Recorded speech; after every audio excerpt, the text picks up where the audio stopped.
Chapter 11. After the meal was cleared and Lula and Moretta set to doing the dishes, Izzy searched for Conrad. She found him in the midst of his brothers and father in the sitting room. Nathan, Conrad, and Arnold were all smoking their pipes while they relaxed, and Eli and Barton sat on a couch facing her. The talking stopped as she entered the room. "I'm sorry to bother you," she bit her lip. Conrad had been so hesitant to let anyone know about his inability to read. She couldn't just ask for him to come and bring his book. Conrad stood, rested his pipe on the mantel, and led her out of the room. "Where would you like to learn?" she whispered. He smiled and put his hand on the small of her back, his touch gentle yet firm. "There's a small sunroom on the south side of the house that Ma keeps flowers in. It gets powerful hot in there, but no one's liable to come and bother us." No one would know they were there. Would he take advantage of the secluded room like Harland had? Izzy banished the thought. Conrad wouldn't. He was nothing like her husband and never would be. She had to stop worrying that all men were like her husband, when Conrad was showing her they weren't. Conrad opened the door, and they both went inside, shutting themselves off from the rest of the family. There was a small table in the center of the room that would be perfect for reading, or even for having tea if she ever wanted to do such a thing again. A small leather-bound primer sat on the table, waiting. It was for children just learning to read. The book had been flipped open to the first story, and a picture of a boy playing fetch with a dog took up most of the first page. Conrad sat down in front of the book and waited for her to take her seat.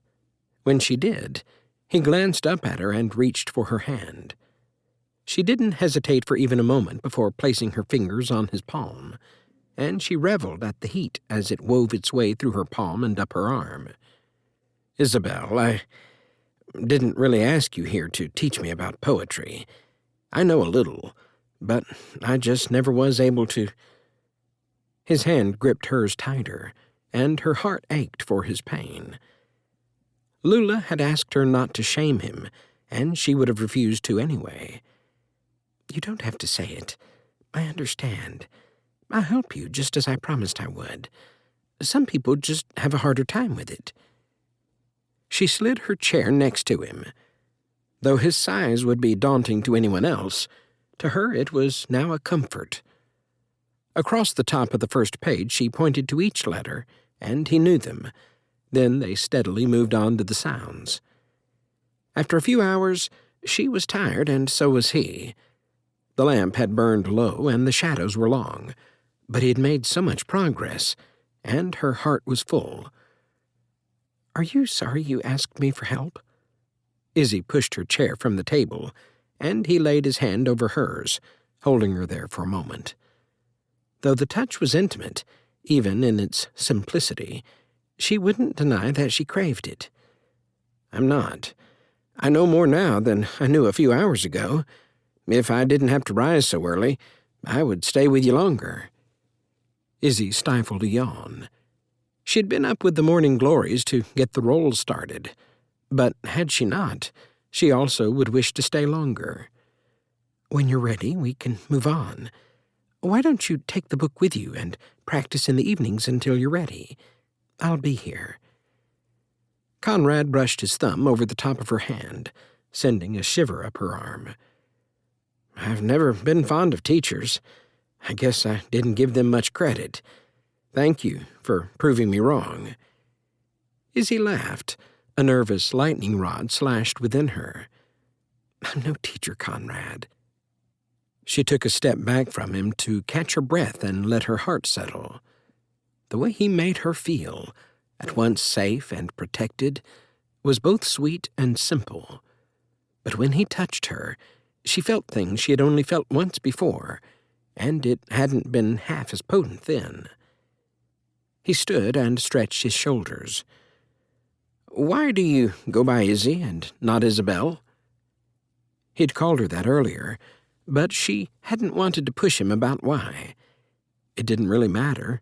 She liked how the name sounded when he said it. "There is no fun story. It's just what my parents called me. Though for a few years at the normal school I was Dizzy Izzy." He frowned slightly. "My brother didn't call you that, did he? I'll wallop him." The threat dropped his voice to a low growl. Her insides quivered deliciously at the sound of his voice. "Barton was too busy chasing after Lula to ever pester me."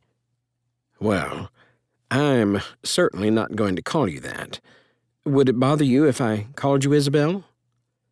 Though it was her true name, she'd come to dislike it.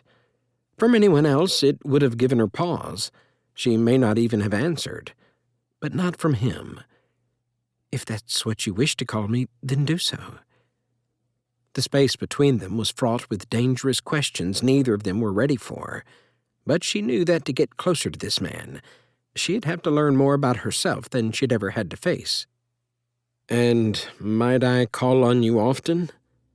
His eyebrows rose, and he took a tentative step toward her. He was getting too close to her heart.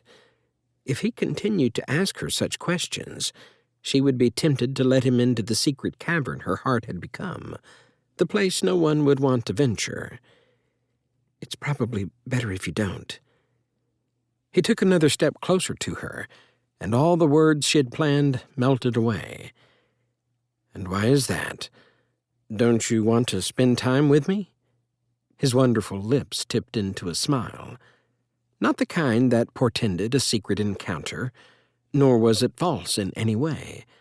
It was warmth and honesty, and perhaps a dash of hope. "I do want to spend time with you. I enjoyed our evening." But her heart was nowhere near ready.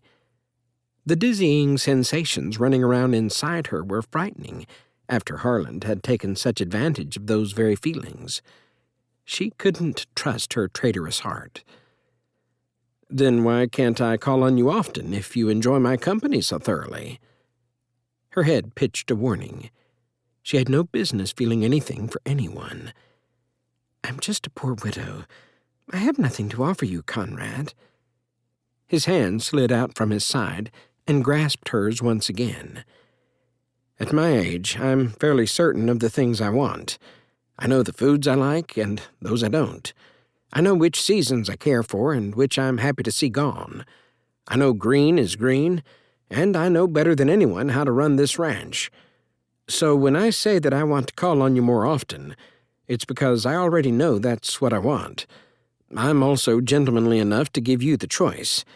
If that's how you feel, then I'll see you in a few days for another lesson." He released her and flipped the book closed. She couldn't let him leave, not like that. She stepped in his way as he turned for the door, and the wall of his chest crashed into her. She stepped back, forcing her breath back into lungs too shocked to work, as her gaze took far too long to amble up his broad chest to his thick neck, with his hint of whiskers this late in the evening, up to his neat mustache, and finally, eyes that burned hot as they took her in just as she had done to him. I want to be the woman who welcomes a visit, but every time you come near me, I hear his voice inside my head, telling me I'm everything horrible under the sun." Conrad traced his finger from her temple down to her chin, sending a delicious shiver down her spine. His intense gaze was too much, and she closed her eyes to escape it. "Just by telling me that, you're getting stronger, Isabel. I'm proud of you." He leaned forward, and his lips brushed her forehead, warm and reassuring. She clutched his vest, and he froze. "Don't go." No one had ever been so tender with her, and she couldn't let the moment slip away. "Please, don't go." He wrapped his strong arms around her waist, and she laid her head against his chest, listening to his steady heartbeat as his words caressed her soul. "I'm proud of you." His heart wasn't beating half as erratically as hers. He pressed his lips to her forehead again and again, and just held her there. All the hurt poured from her in silent, soft tears, and Conrad didn't say a word. When her tears finally stopped, she pulled away from him. He caressed her face, wiping the dampness from her cheeks. "I don't want to leave you, but I've got to." He gently drew her face closer and held her once again. "I meant what I said. I know what I want, and I want to spend time with you." For the first time in months, the rattling voice in her head was silent, and so she listened to her heart. "Then I think you should." His mouth slowly came down over hers. It was a simple caress of lips, just a taste. He didn't push her for more. "Sleep well.